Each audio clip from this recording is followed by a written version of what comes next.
Hey guys, so here we have a 2022 Scott Spark. This is the team issue. Shouldn't really matter anyways. But here I had a large like jiggle in the pivots here. I originally thought it was the bearing, this right side bearing. It was moving like whenever I would hold the top of the wheel and just move it side to side. You could hear it and then you could feel it here. There was movement here. So I originally thought it was that, but actually it was loose.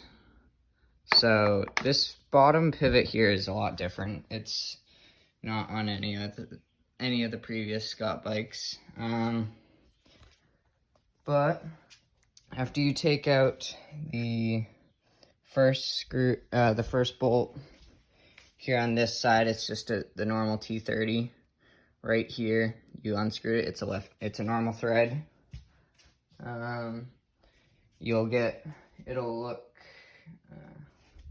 It'll have this spacer sitting here.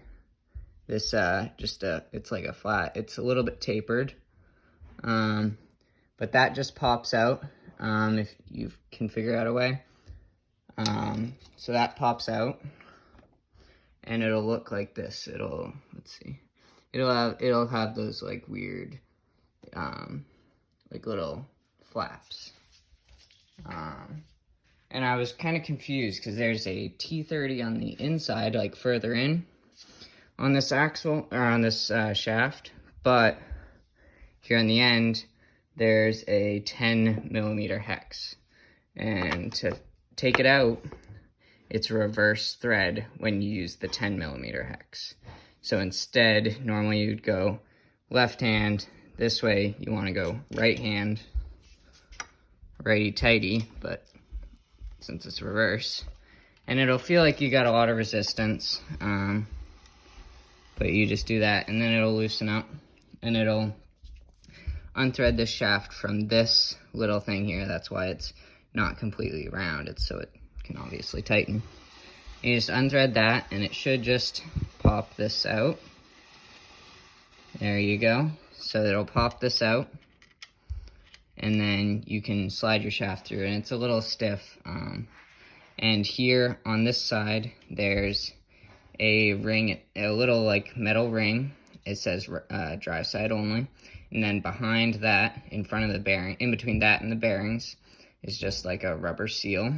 And then same thing on the other side, except there's no metal ring. It's just a rubber seal, and the whole shaft slides out that way. And it makes it a lot easier if you take off your flap here as well. It'll make it easier just taking it off. And behind here, there's a rubber grommet. My grommets actually came from the factory. I just found out when I took it out that it is slightly like deformed, and it was actually letting water in. So I did the best I could to fix it, but it's still not perfect. But I'm just gonna go with it and clean it every once in a while and make sure it's not an issue. So that's the 22 Scott Spark. Me having trouble taking this axle off, but I finally figured out how. If you have any questions, leave them down in the comments, and I'll try to answer them the best I can. Anything about this bike, just shoot me a comment, and if I have an answer, I'll be able to try to answer it for you. All right, see ya.